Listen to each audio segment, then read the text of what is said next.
Hey guys, hey Chad. GM. GM. How are you guys doing? Great, dude. It's been so warm out recently. It's mid-February, and at least here in New Jersey, it's been like 70. It's been like 60 or 70 out all week. I've been like outside all the time. It's great. Can't complain. Nothing better than sun and touching some grass. That's awesome. Yeah, same over here. Without doxing too much, but yeah, love the good weather.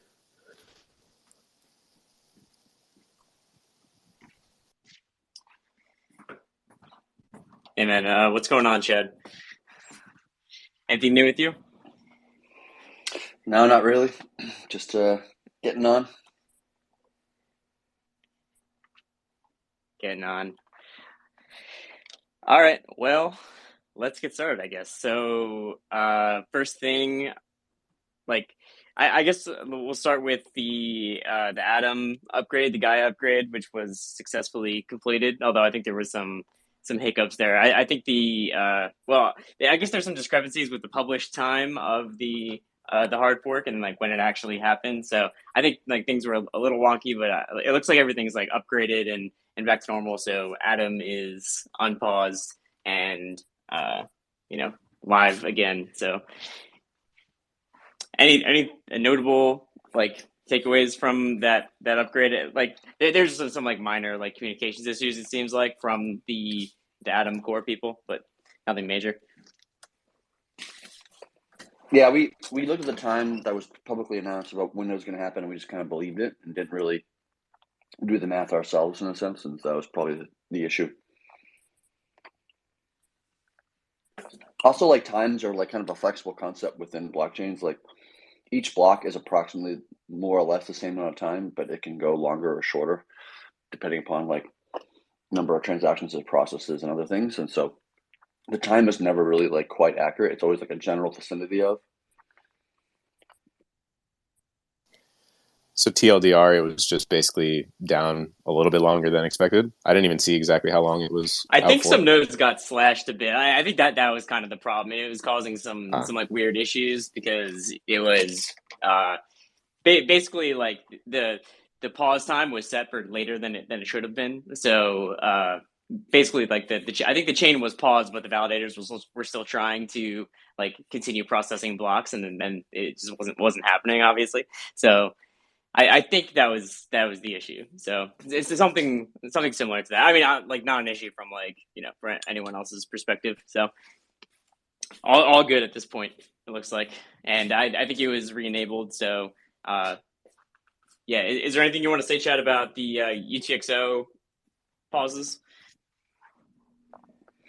Um, well, there's really not much I can say at this point, unfortunately. There will come a time when we can discuss more openly, um, you know, what's going on. But for the interest of security, really can't go into any kind of detail at all, unfortunately. Hopefully, we'll do it. We can talk more about it, next week. But for right now, we have to keep things kind of on the quiet for security purposes.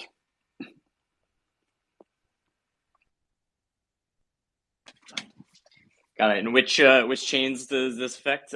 Wait, which ones are paused right now? Litecoin, Bitcoin Cash, and Doge, I believe. would it? Maybe this is too much details, but it doesn't affect Bitcoin. I mean, that's great. Yes, correct. Does not affect Bitcoin. That's which is why that one's still on and run. Sweet. Yeah, I saw some people asking questions about that, so I wasn't sure if there was more details that were ready to be put out yet. As far as I know, this isn't a THORChain internal issue. This is a external uh, chain issue, right? Yeah, pretty much. Um, and as soon as like some things are disclosed publicly later on, not by us but other people, we can talk more in detail about it and that kind of stuff. But until then, we have to keep things on the down low. All right, so yeah, hopefully that's sooner rather than later, because there I have seen people asking about about the chains. So I guess once the security concerns are alleviated and that those are addressed by the other teams, then we can move on with that. Because I've seen a couple comments asking like, when's Bitcoin Cash trading coming back? Actually, I've seen people asking about all three, which is probably actually a good sign. Seeing that people are actually wondering when trading is coming back, it means people are trying to make use of that and actually make swaps and maybe some savers in there that want some yield. So there are actual users that want to use these chains and things like that, and they're asking for them back. So once the concerns are alleviated, then we can get back to it. Yeah, 100%. Just waiting for some things to happen first before we can do so. Cool.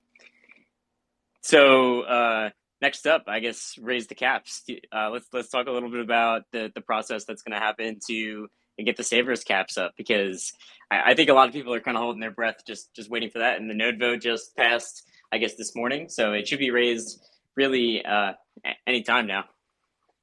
So yeah, you want to go into a little bit about just the process of raising the caps and like what's going to happen with POL and synthetic asset utilization and everything that we've been talking about for a while now, because it looks like it's finally like right there on the cusp. Yeah, it's getting there. So we're raising the caps now.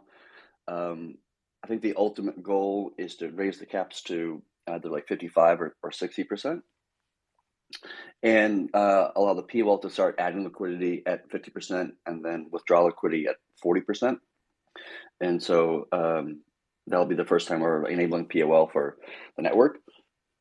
And when we do so, like we'll purposely limit the amount of room that the POL is allowed to use from the reserve, just to make sure that we don't due to some bug or something like that, like just dump 100 million rune or something crazy, which wouldn't happen, but just to be on the safer side. So we wanted to start with a small amount to begin with, let it, deploy that amount of rune, just make sure it gets deployed in a way that's, expected and doesn't cause any problems or anything like this, no surprises. And assuming that that's good, we can, start to bump up that number and allow the people to take a larger and larger position in the pools. We'd probably only actually, do it for the Bitcoin pool, because the other ones aren't close enough to my knowledge, off the top of my head, to warrant that people have to get engaged. But that might change over the future. It probably will. Yeah, but short term, it's just going to be Bitcoin to start, because that's the only one that's at the synth cap currently. So it kind of looks like Ether is kind of creeping its way up there, especially with the launch on Shapeshift and their interface. Been seeing some deposits there. There's actually a chart the other day that was floating around that they put out about how much was deposited through their interface, and things are looking good on that front, getting liquidity in things other than Bitcoin, but rolling out on Bitcoin initially. Anything else close right now? Well, I'm excited to get like Bitcoin running again in terms of like people to add more liquidity. Oh yeah, and the Shapeshift UI hasn't really seen the Bitcoin pool available yet, right? Because they launched it at a time when we already hit the caps, and so all they could do is like Ethereum and other smaller assets. So I'd be interesting to see once we actually raise the caps from 30% to 50% or 60%, whatever the number's going to be, to start to see like Bitcoin start to grow again and get deeper and more liquidity and all that kind of stuff. Yeah, a lot of people from Shapeshift have been asking about the Bitcoin vaults, and it'd be really nice to especially go to ETH Denver or something like that with not an empty Bitcoin vault, with space in the Bitcoin vaults, and being able to onboard some more people from that perspective. Yeah, and once we actually get the POL enabled at 50%, then the synth cap at that point doesn't really matter so much. Maybe it does in some kind of extreme scenarios, but it doesn't matter if the synth cap's at 55%, 60%, or 90%, because the POL would always just keep on pushing the synth utilization down to 50%, right? So it really doesn't matter so much the synth cap is at that point for the most part, unless the POL is unable to add more liquidity, either because it runs out of rune to be able to deploy because of the cap it putting in artificially, or runs out of rune in reserve itself, that's never going to happen, or at least not for at least like 30 plus years, something like this. And then, or the hard cap is hit, and the POL can't add more liquidity because the hard cap has been hit for the first time in the history of our chain here. So, the synth after the point of 50%, like, really doesn't matter so much. You still want to do it a little bit higher. You could do it at 51% if you really wanted to, but it's probably just smoother to do 55 or 60 or something like that, just because it gives more buffer and gives the POL more time to adjust to a price change between rune and the asset. So those are kind of two independent things then. There's like the synth cap, which can just be higher, but then the POL, like where it modulates to balance. I remember we were discussing this weeks back. Like, does it set like is it 45% to 55%? At what point does it kind of like start buying and start selling? So has that aspect been nailed down? Yeah, for the most part, I think there's general agreement between at least the devs, between the OG team and the Nine Realms team. I think the intention is that the POL will start adding liquidity when it hits 50% synth utilization, and then it'll withdraw liquidity once it hits 40% synth utilization. So there's like a 10% little buffer kind of in the middle there, and that's just there just to make sure that the POL doesn't like thrash the pools that much and just like constantly be adding and withdrawing, like back and forth. I mean, it wouldn't be necessarily a bad thing if that did happen. It wouldn't be like the end of the world or anything. But what it would mean is that it would kind of bloat the chain and add more transactions in a sense, in a matter of speaking, and cause more like data and per block, which could bloat the chain, and it also could cause some slippage for the reserve, right? Because the reserve's adding a single sided liquidity as a dual sider. And so, depending upon the quantity or the size of the deposit or withdraw, you're going to get some kind of slippage between those two things. So if you don't want to keep on adding and keep on withdrawing, like back and forth, like thrashing the pool in a sense, because you're just going to slowly bleed yourself in some ways, the amount of rune that it's supposed to deploy should be a small amount. And so we shouldn't really see that much of a slippage, because it's going to just kind of leak a small amount of rune in or a small amount out. But that's one of the things that I want to pay attention to when we actually launch the POL, is to see like, how much rune is being added on a per ad scenario, and make sure that number is not like, too high that causes too high of a slippage for the reserve. Yeah, that makes a lot of sense. Cool. Yeah, I've also seen people talking about the buffer being somewhere around like 5%, basically having it add liquidity when synth utilization hits 55% and remove when it hits 45%. So I don't think there's a huge difference in it being like 5 or 10%. It just depends on where you want the POL to add and remove liquidity. So if your target is 50, then it can add at 55 and remove at 45, and keep it bouncing around 50%. Or Chad, do you think there's a huge difference of it, being have the targeted rate being at like 45 and 50 and a 10% or a 10% buffer and a 5% buffer? Or are those just like pretty small differences? The buffer matters less in some sense. A larger buffer means that you would thrash the pool less, and so statistically speaking, a sudden price change in rune upward or downward relative to the asset would be less likely to add or remove liquidity because the buffer is larger, right? Just from a mathematical probabilistic perspective. It doesn't really matter that much, but the one area where it does matter is that when the network is, say the POL started adding liquidity at a lower percentage, say it was like 30% or something like this, or 20%, something like that. And so every time, if like $1 of savers goes into the pool, because the synth utilization or the target synth utilization is below 50%, you have to put in more rune than you have to, then like, maybe $2 worth of rune. I'm not sure the exact numbers off my head, but I have to do the math. But so say if someone puts $1 of savings, that creates, effectively 50 cents of buy pressure on the rune asset inherently.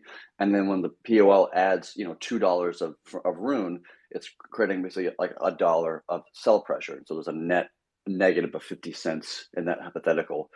And so But the inverse is true if you do above. So if the synth utilization is not at 30%, it's at like, say it's at 70% or 80%, something like this, and you start adding liquidity, you are going to be, adding $1 worth of savers, and you're going to be adding, 50 cents worth of ruin. It's you create a net buy pressure, right? But in that same hypothetical at 80% or 70%, and we're doing a withdrawal at that point, you're actually going to create a net negative. So so if you think about it another way, is like saying that if the sync position is at 50% and we're adding or withdrawing, it's like a dead even, Steven, no reflexivity, no net buy or sell pressure on the ruin asset. And if the synth utilization is below that and you're adding liquidity, you're creating a net sell pressure on the ruin asset. And if you're withdrawing under 50%, you're creating a net positive or net buy pressure. And then conversely, if the synth utilization is at 70 or 80%, above 50%, when you're adding liquidity, you're net positive, and then when you're minusing at 70%, you're net negative. And so there's a little bit of like kind of a chart that you could kind of grow, like draw like a table or something like this. And so because the network is going to be adding liquidity at 50%, it's a even Steven, no reflexivity. But because it's withdrawing at 40%, there's going to be a net positive on the rune, buy pressure, right? There's more buy pressure than there's going to be sell pressure when you're withdrawing at 40%. So technically speaking, if we were to do what you were just saying, Cow, and just like put it at like 55% to add and 45% to withdraw, then technically there'd be a very small, it's not that much, it would be a very small amount of buy pressure when you're adding liquidity, a very small amount of pressure, of buy pressure when you're withdrawing liquidity in both scenarios, because you're adding when it's above 50 and you're withdrawing when it's below 50. And so you can create a positive reflexivity in both directions when you're adding and removing. But then again, like if at 55%, it's like basically nothing. It's not really a significant number. So nobody should get too excited about that.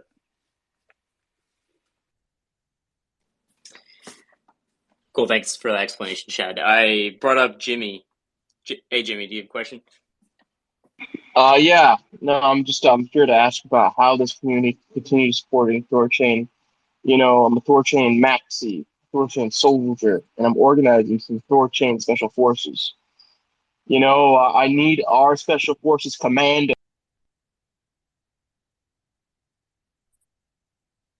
As this war against other projects continues, the THORChain is on top.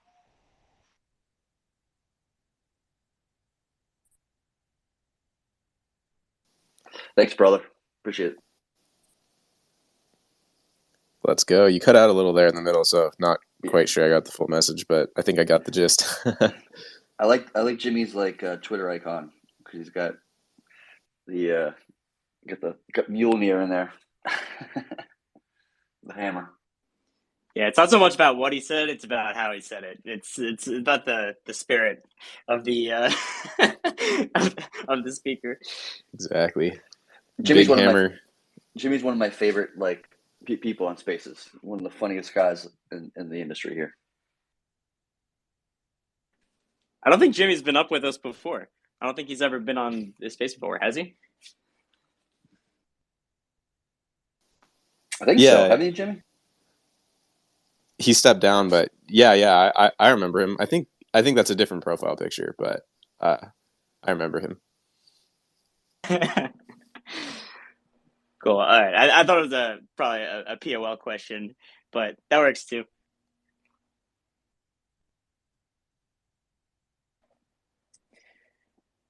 Cool. So yeah, so I think we'll see synth being bumped like real soon up to 50%. So that means there's going to be immediate space for Bitcoin savers, and I think that'll happen very, very soon, because the vote already passed. We just need admin Amir to lock it in, and then we can start on this path of more savers, more POL, just increasing that liquidity, and yeah, we're gonna make swap fees better with the greater liquidity, and hopefully everything works out well with POL. Like, start out small at the beginning and monitor it, and make sure things are growing in a sustainable way and there's no problems. And looking forward to seeing how this is gonna go.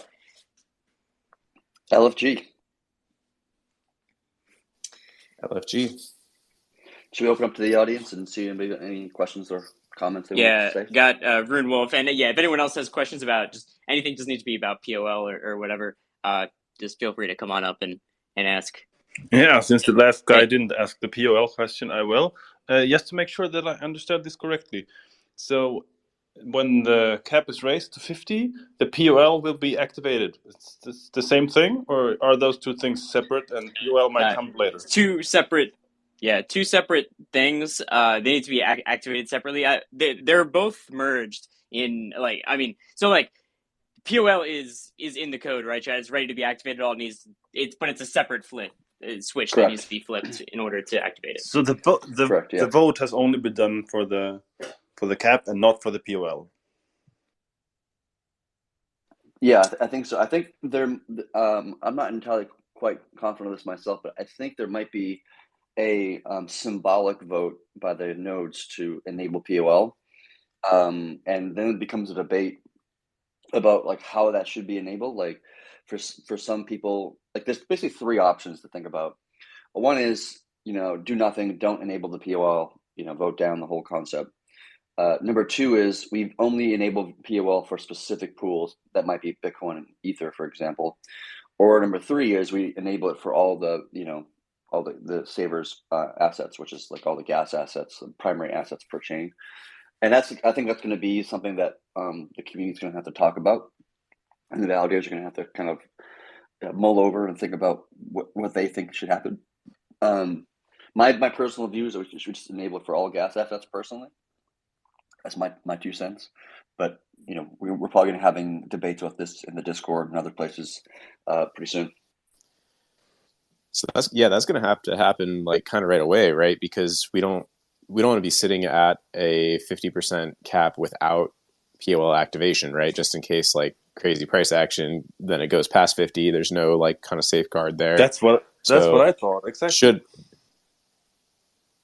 Yeah, I agree. It's something I've been talking with the devs about, but I mean, it's not that I wouldn't be too worried about that scenario, just because we're already in the bear market, and you would need to see at a 50% centralization, you would need to see basically a 4x price change of either Bitcoin going up 4x or Rune going down 4x, or a combination of those two things in order to get into any kind of real trouble in a sense.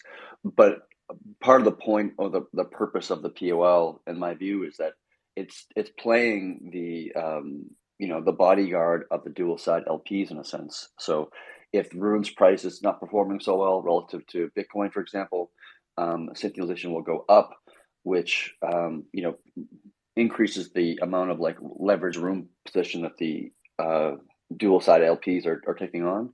And so the POL is supposed to kind of keep it to a reasonable level, which is approximately 50%. So I hope we'll vote on that fairly quickly after we get to the synth cap. But we can enable the synth cap today or whatever, or tomorrow or whatever, and then start talking about, because we're not going to get to close to 50% in the next few days. It would probably take a couple of weeks or so before we actually get to 50% centralization on like Bitcoin and so forth. So we have time. So I'm not terribly worried about it, but I definitely would advise to the community to enable the POL on, in my opinion, all the gas assets sooner rather than later. Awesome. Thanks. Yeah, that makes sense. I don't think anyone is suggesting going up 50% and then deciding what to do. Like these are all kind of being worked on concurrently. So I think the plan is coming together right now for the POL, and then it'll basically be refined over the next couple of weeks is kind of how I picture it going. And then once we are close to that POL target number, where we figure out exactly what values we want to target and how exactly the implementation is, there's probably going to be like a couple weeks leading up to that, because that means we need to fill up another 20% of the caps with more savers entering into the pool. So there's probably going to be a few week buffer, I would think, between when the caps are raised and when POL is actually activated. I guess it really depends on the rate that people deposit into the savers vaults and drive up the synth utilization rate. Yeah, it depends how many people are waiting to beat down the doors and get their Bitcoin in. And by the way, like seeing a 4x price change in is like would be extremely unlikely to happen. Even when THORChain had its exploits in the early days, about a year and a half ago, wherever it was, the price change we saw relative to Bitcoin was like 3.3, I think it was, of a price change. It wasn't even 4, even in that extreme scenario of like multiple exploits pausing the network, like that kind of dark time, if you want to call it that. So I'm really not terribly concerned in this scenario. We have seen historically the Rune's price go down greater than 4x. The only time we've seen that from what I was doing some research is when we went from the bull market where Bitcoin was at 60K, Rune was at like 20 or 21 bucks, and we went from 60K down to 20K on Bitcoin, and we went from 20 or $21 down to $1. And at that point, I think that was about a 6.6, something like this, 6.3, something around there.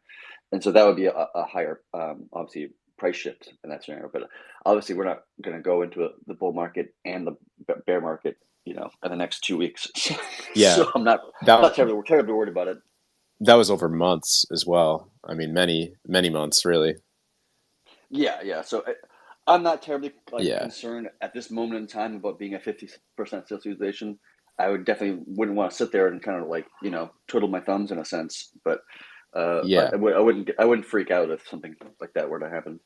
I think it only becomes a concern if it just starts filling up super fast or like faster than expected. Like if it was at 45% and we still hadn't got anywhere, then it's like, okay, we're really getting close to the finish line here. But I think everyone knows we have time. That we need to be once we get to that synth utilization, we need to be at a decision for POL. So I think if for some reason it did fill up very quickly, that would just prompt people to act more quickly and to make a decision more quickly rather than debating it more and letting it stew a bit and talking about it more. I think that would just prompt more action. So I think even if it did fill up quickly, it wouldn't necessarily be a problem. I think it would just mean we would just need to act quicker. Also, I think everyone knows what the stakes are there. Also, I think if you're a node operator that voted for 50%, you're basically symbolically voting for POL, right? Because I don't think anyone really wants 50% synth utilization and not POL, right? So I think it's kind of implied. Like when we actually were designing synthetics in general many years ago, myself and somebody else, and when we were actually doing the math of how risky are synths in general, and at that time we were only thinking about synths as the only demand center for synths was going to be just arbitraging the pools and such, and so you don't need 50% synth utilization to arbitrage the pool. You only really need 10 or 15% per se, right? So, and at that low of a percentage, it's really not much of a risk there at all because it require at 50%, it'd be probably close to a 13 or 15x price change, which would be the biggest thing we've ever seen in Rune's history by landslide. So it just didn't seem like there was really something to be terribly concerned about at that small utilization. But then, of course, once we started to get to find another demand center for synths, which is the savers concept, obviously that can go from 10 or 15% to considerably higher. Technically, we could put synthesization at 100%. Not that we should do that or will do that, but it would probably be utilized. You know what I mean, or at least up until the hard cap.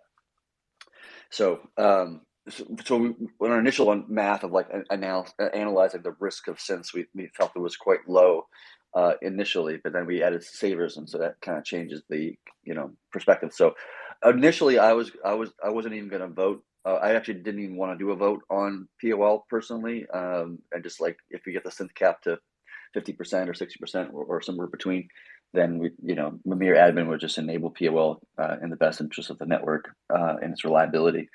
But Nairam I think was kind of pushing for having a community vote on the POL separately, and I wasn't going to fight with that or anything like that. Yeah, I would really doubt there's anyone that's seriously, campaigning to enable synth at 50% and no POL. I haven't seen anyone that expressed that. I think it's just minor differences about how to deploy POL, and it's just actually having some kind of, I don't know, about vote or discussion around just how to actually do it, not actually whether to do it or not. I think everyone's kind of aligned there. Right. Totally. I think everybody agrees. Sorry, go ahead, Chad. No, I was just gonna say, and at the same time, it's kind of good to do it this way because that's just a more decentralized way of making these decisions and making changes in the network versus just flipping the admin switch. So even though everyone's in agreement, I understand like the push to kind of like do it the proper, to have that flow of votes and all of that to make it happen. Yeah, I think the debate really is about, which pools does this get enabled or not, right? And I think on the one hand, somebody might argue that by enabling the POL on like a smaller asset, like take Litecoin, for example, it's got a decent amount of savers in there relative to its pool size. And, if Litecoin were to pump 10x or something like that tomorrow, then that could cause a problem in terms of POL, whatever. I mean, not in my opinion. I think some people might argue that, but not so much in my opinion. If Litecoin pumps 10x or something like this or whatever, then that would mean that the POL slash the reserve would earn like a lot of money because, of course, the POL is taking a position in the pool, therefore it's owning, Litecoin as well as Rune and it's kind of like portfolio, right? And so if Litecoin pumps 10x, then the POL does well, right? And it performs well in that scenario. We might have to pump more Rune into the pool to kind of help cover the dual side LPs and such, but that's not really a big deal, especially in these smaller pools like Litecoin and Doge and whatever, probably even Dash. Like the depth of liquidity is so small that even if things go south in some way, shape, or form, like the amount of losses the reserve would actually experience is relatively small because the pools are relatively small. Obviously, that's different for Ethereum and Bitcoin, but those are obviously much larger market cap assets, and so the likelihood of it going 10x up or 10x down is relatively small, especially relative to Rune's ability to move up or down or whatever.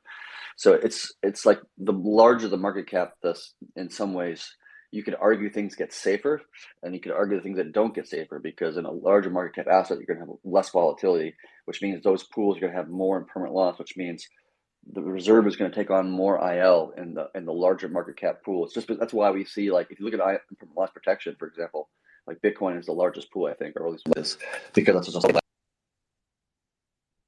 exclude the actual stablecoins themselves. And so it's like it becomes an interesting conversation debate. But my personal stance is enable for all the rules at the same for the protocol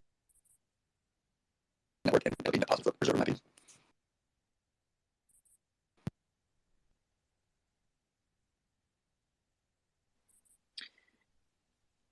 I don't know if it was cutting out for anyone else at the end there.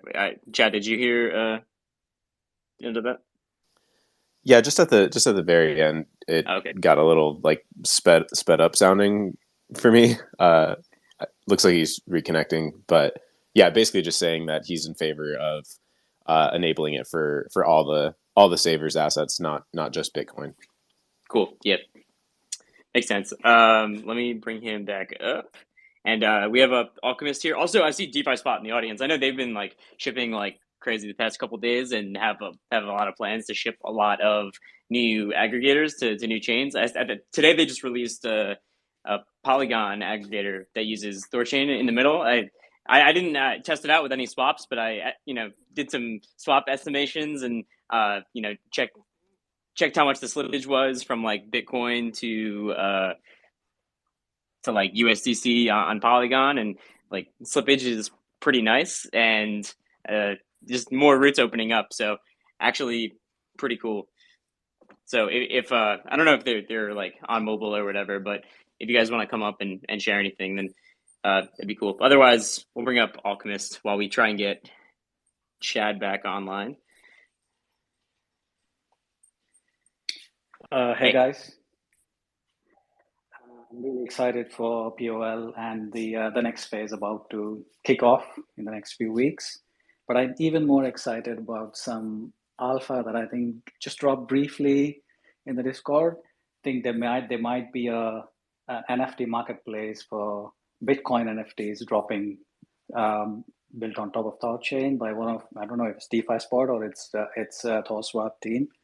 I'm not asking if it is true or not, but let's assume it's true. And I'm really excited for that to happen. It would really complete the ecosystem, the THORChain ecosystem. So I would like to hear you guys discuss, what the potential possibilities are if that drops. That's my question. Wait 1 sec. I'm figuring out if I banned Chad from the space or not, or if I just removed him. Devs are sleeping. Let's have a party.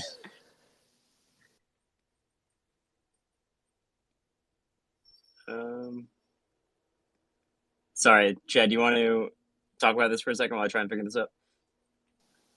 I was also a little bit distracted by the messages with Chad. What was the question about BOS? Yes, it's about using THORChain basically as liquidity source to basically do cross-chain NFT trades, which is totally possible. I posted about this in the Discord the other week, just with basically what prompted this idea is a lot of people are trading ordinals and things like that, and how they're actually doing it is they're wrapping it on using emblem vaults. They're wrapping it onto Ethereum. So they're actually so it's a Bitcoin ordinal, and they're putting it into a emblem vault, wrapping it, putting it onto Ethereum, and then selling it on OpenSea, which is just like kind of crazy to me that people are doing that, and especially in such large numbers. So this has been an idea that's been like said for a long time now, and it's using the DEX aggregator on THORChain, and you can use the DEX aggregator not only for cross-chain, AMM swaps, like using like Uniswap or Pangolin or something like that. You could even do it with your own custom contracts, and you could have that deposit into like OpenSea's API. So you could actually use THORChain to like purchase an Ethereum NFT, for example, using Bitcoin, using the DEX aggregator on THORChain. So I really do hope someone is building this out, because I think it's an interesting project idea.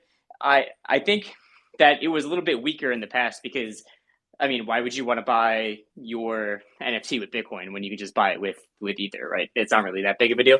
But now that people are trading these Bitcoin NFTs, as you could say, I guess, there does seem to be like increased demand to actually do this. So I actually do see there being a larger market and for this type of activity. So it would be really cool if someone could actually put that together. I don't know if anyone is actually doing this or not. I put out the plan of how to actually do that. The contracts that would be required to actually like make something like that, at least from like my view. And hopefully we see something like that, and we can see THORChain just powering more and more cross-chain liquidity. It's probably too soon to say any details, but I know there are definitely at least one team that's like looking at this for sure. And I'm not sure about the Bitcoin ordinance stuff. I haven't dug into that really. I'm not sure if that's covered in it, but definitely something being explored is like the NFT aggregation. Buy NFT on chain. Oh God, I'm gonna fucking come. Oh God, I'm gonna fucking come so hard. Okay, let me block and remove. He must have been looking at the rune chart, I think.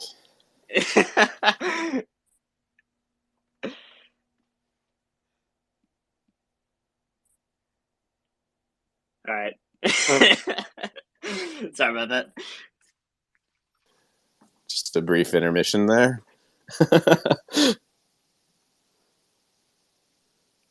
And OpenAI is not going to like this transcript once I send them the video. Twitter's THORChain Spaces rated XXX. At least he didn't pin any like tweets with weird stuff. I've seen that happened on a THORSwap space once too. Like, and people, I don't know what people are doing. I didn't know you could do that. Well, when you like get up on stage, you can like pin any tweet. Yeah. So I mean, like sometimes a spammer just starts like pinning a bunch of whatever. Yeah. So so you couldn't actually use THORChain to trade the ordinals themselves as it's currently configured, just because it's like its own thing. But like you could actually use THORChain as a liquidity source to like you could use it to say make a contract to give your NFT to that contract. It lists it on whatever service, and then whenever it sells, it just pays you out in Bitcoin. Or you could configure it so that way you can buy whatever NFT on whatever chain with Bitcoin or whatever coin is supported on THORChain. All that's completely possible. So just waiting for that thing to be built. That was just an idea that was posted around, and I guess someone is potentially building it. I'm looking forward to seeing when that happens. Just more and more options and more like use cases for people actually using THORChain just for whatever their general purposes. It seems like the perfect like actual use for the protocol, besides just being in like the regular like wallets and dexes, just being a little bit more creative, but without like having to expand the footprint of THORChain too much in its capabilities. It's all possible with like what's available today on the network.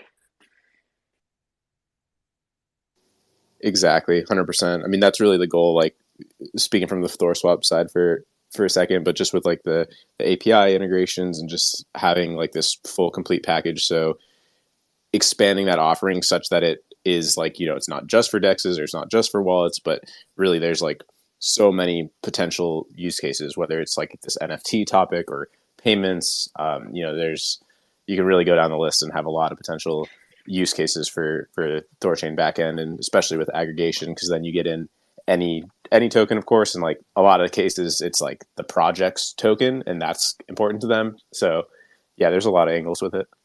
Right. Yeah, that payments angle is huge. That's my other like free idea, which is by no means free, but you could steal the idea and use it. But actually building it out will take a lot of work. But this other idea that I've just been waiting for someone to build, being a cross-chain payments platform where it basically it'd be similar to that NFT like idea, where basically you pay with any asset and the merchant can receive any asset. You can maybe do something like issuing invoices, and the buyer can pay in any asset and the seller can receive the asset that they want, probably a stable coin, and the buyer can pay with whatever they want.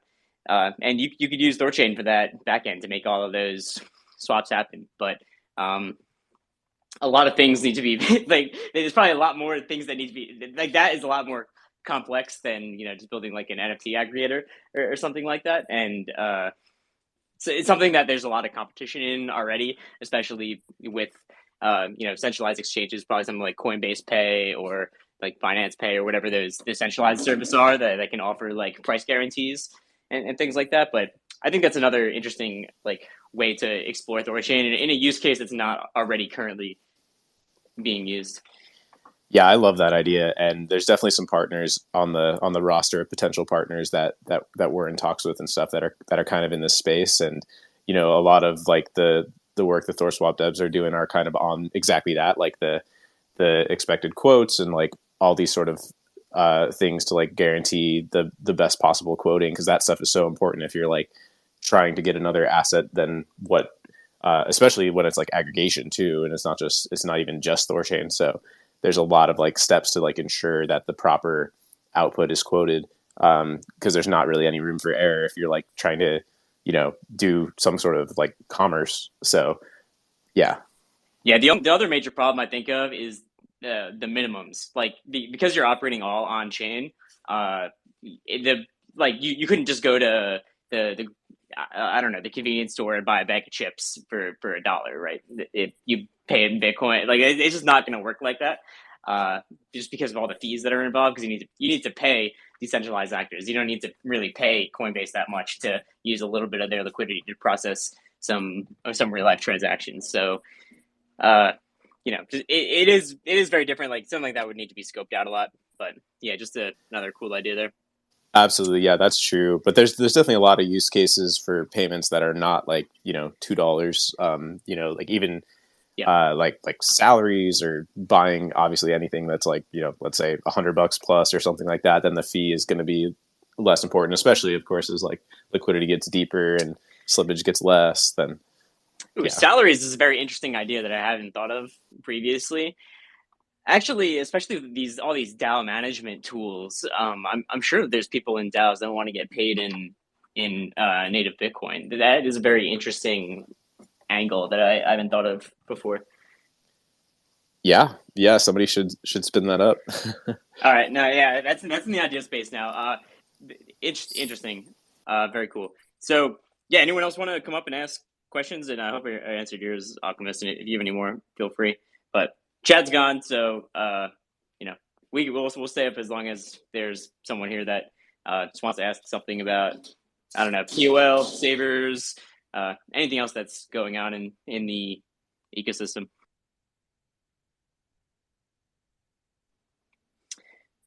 I guess while we're waiting to see if anyone else is going to come up, I'll say again that we're going to be at East Denver, and Nine Realms is helping sponsor a booth with Shapeshift. So us, THORChain, is going to be there at East Denver doing some stuff.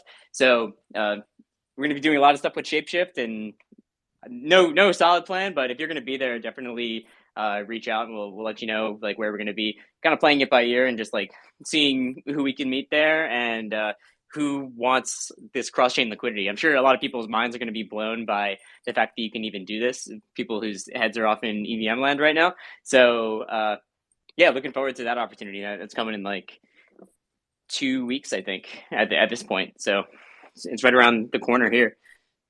So looking forward to that one. And just furthering our partnership with Shapeshift, because Shapeshift and THORChain are they're just so synergistic, and just more partnerships like this are always going to be good, and being able to work with other very motivated actors in this space who share the same values.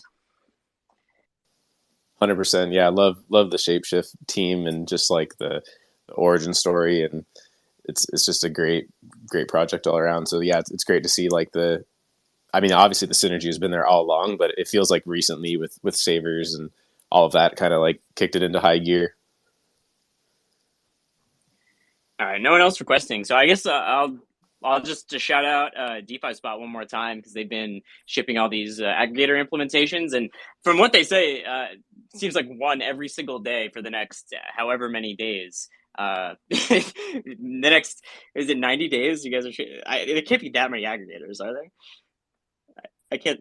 I'm trying to look at how many aggregators DeFi Spot's going to ship. I don't see it, but it does seem like they're shipping a ton of different aggregators. So I would definitely check out DeFi Spot, check out their aggregator, and yeah, I'm looking forward to see what other chains you guys are going to implement. More and more aggregator implementations are like, huge thumbs up from here. So keep building, guys. I guess lastly, there's some website updates.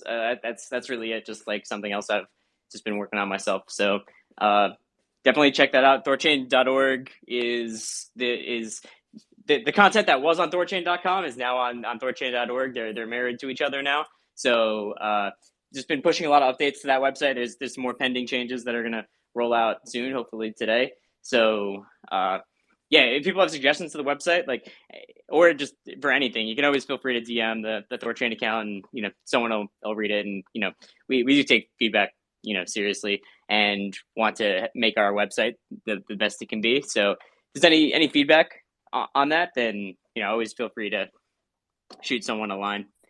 And yeah, DeFi Spot says 60 new chains in 60 days, which seems absolutely insane. I hope you guys can pull it off. That would be incredible if we saw 60 chains in 60 days. Damn, that's going to lead us into like April. Very cool.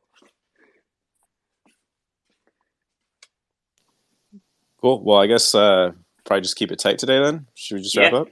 Yeah, let's wrap it. All right. See you guys. Next Friday, actually, there may or may not be a space. I guess we'll figure this out. And hopefully we can get Chad unbanned from Twitter Spaces and get him on here. You permanently banned him? It's like, No, I removed him from the space. I'm 90% sure I didn't ban him, but I guess he can't join back. So I don't know what's going on. We'll figure it out. Yeah. Oh well. Next week. And then in 2 weeks will be Denver, so there probably won't be one in 2 weeks, but there should be one next week. So yeah. Cool. And yeah, people can check the recordings. You're gonna put it up on the Nine Realms YouTube. Yep, Nine Realms YouTube. Yep. And if you guys didn't know, I also use OpenAI to generate a transcript for it. So if you don't want to listen to these things, because I know they get like super long and not everyone has time or energy to do this. If you want to know what's going on without listening to it, someone has been uploading the like a summary of it. I think it's Rect0x has been doing that. I've been retweeting them. And also on the YouTube, I uploaded a transcript generated by OpenAI, so you can just, if you wanted to just like scrub and find the content you're looking for without listening to the whole thing, then you can easily do that. Just trying to make things easier for people rather than having to listen to this, sometimes long podcast every single week to know what's going on with THORChain. So sweet. All right, Chad. All right. Man. See ya.